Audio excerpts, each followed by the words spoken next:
하루의 첫 시작을 하나님께 예배함으로 주님 앞에 나온 모든 성도들에게 주님의 은혜와 평강이 함께 하시기를 주님의 이름으로 축원합니다. 예레미야는 하나님의 진노로 인한 예루살렘의 심판을 바라보며 슬픈 마음으로 탄식하였습니다.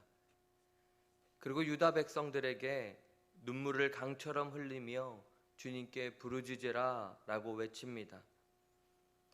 이 예레미야의 외침이 오늘 우리에게 어떻게 다가옵니까? 예레미야는 철저히 이루어지는 하나님의 심판 앞에서 우리가 무엇을 해야 하는지 알려주고 있습니다.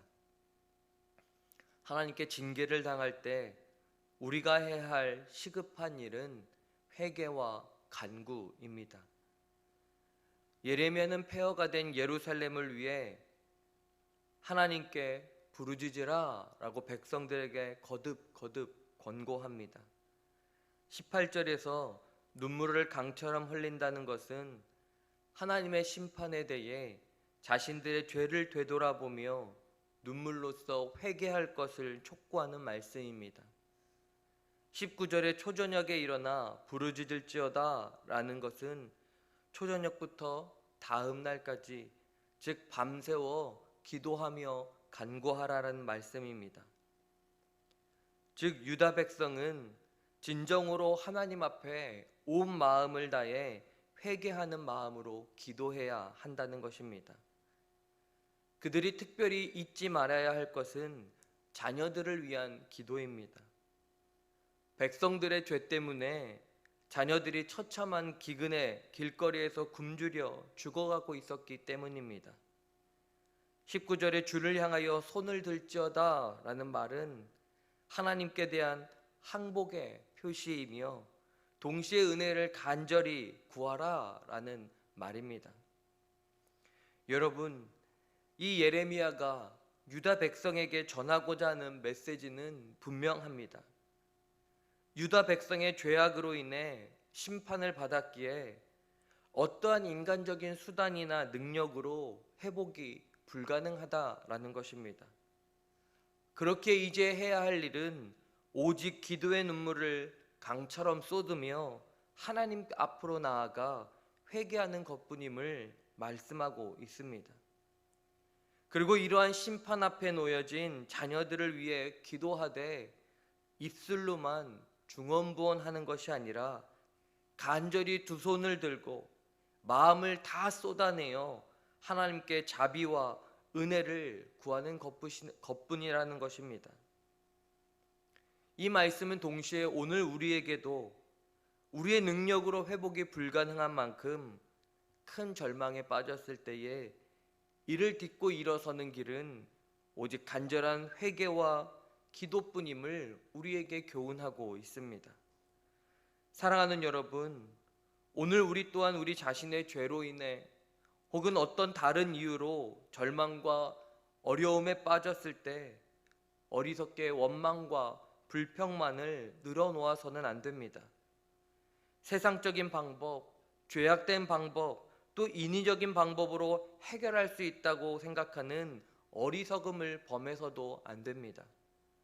오늘 우리가 고백한 찬양처럼 천부여 의지 없어서 손들고 옵니다 라고 두 손을 높이 들고 주님 앞에, 하나님 앞에 나아가 마음을 쏟아 회개와 간구의 기도로 나아가야 합니다. 그때 우리는 하나님께로부터 오는 크신 도움과 능력으로 새 힘을 얻게 될 것입니다. 하나님께로부터 오는 힘과 능력으로 인하여 새 희망, 소망으로 삶을 세워나가는 저와 여러분이 되기를 간절히 기도합니다. 예레미야는 20절에서 여호와여 보시옵소서 라고 고백하며 다시 하나님을 바라보며 예루살렘의 비참한 상황을 있는 그대로 하나님께 아뢰입니다. 굶주림을 견디다 못한 부모가 죽은 자녀를 먹는 끔찍한 일이 벌어졌습니다. 제사장과 선지자는 개인적인 탐욕에 빠져 겉으로는 하나님의 일을 하는 것처럼 보이지만 종교 생활을 흉내낼 뿐 하나님의 말씀으로 백성들을 바르게 인도하지 못했습니다.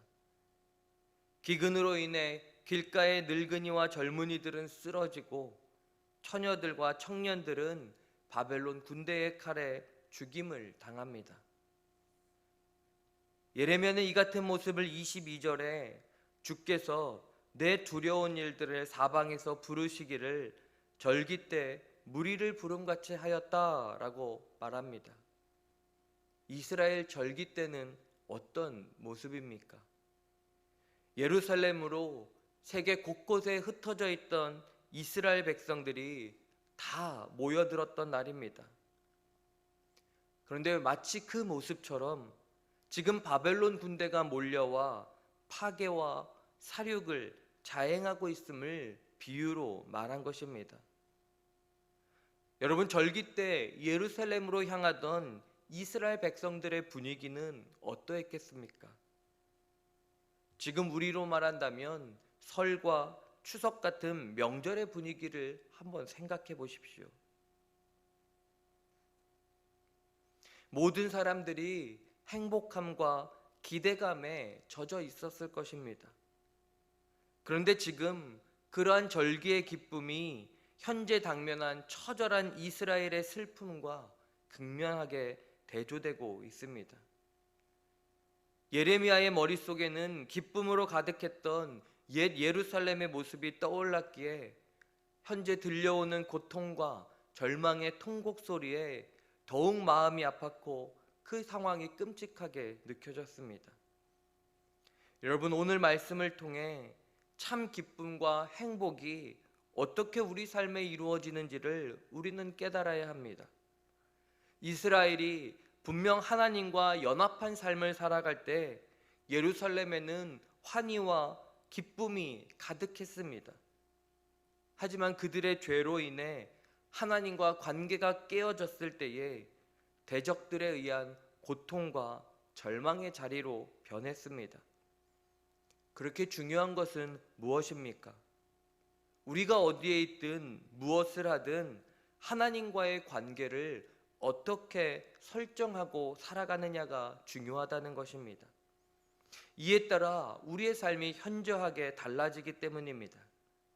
사랑하는 성도 여러분, 우리 삶과 환경을 결정적으로 바꾸는 것은 하나님과의 관계에 있음을 우리는 분명히 알아야 합니다. 그렇기에 화목제물로 세우신 그리스도를 통해 우리는 하나님과의 관계를 회복해야 합니다. 예수 십자가의 공로를 힘입어 하나님과 연합한 삶, 하나님과 동행하는 삶으로 나아가야 합니다. 그때 하나님께서 우리 삶의 처소에 사방에서 은혜와 축복을 불러들여 풍성한 삶을 살게 하실 것입니다.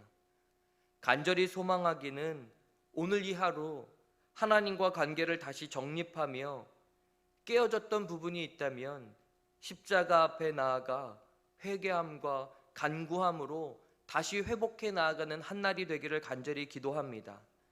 하나님과 온전한 회복으로 인해 어떤 상황과 환경 속에서도 기쁨과 행복을 누리며 살아가는 저와 여러분의 삶이 되시기를 주님의 이름으로 축원합니다. 기도하시겠습니다.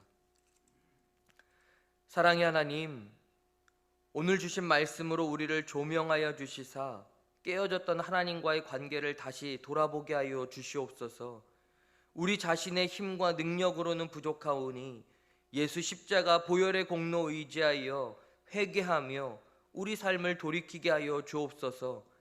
하나님 앞으로 나오는 자들을 긍휼히 여겨주시고 다시 하나님과 회복된 관계를 통해 누리게 하시는 참 기쁨과 행복의 삶이 우리의 삶이 될 수 있도록 성령님, 우리를 인도하여 주시옵소서.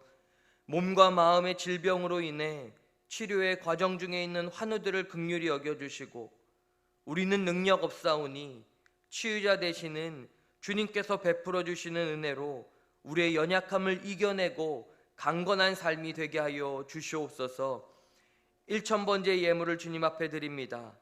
하나님의 말씀이 기준이 되어 주님과 늘 동행하는 우리 홍남교회가 되기를 간절히 소망하오니 이 예물을 통해 하나님의 뜻대로 이루어질 수 있도록 주의 은혜 더하여 주시옵소서.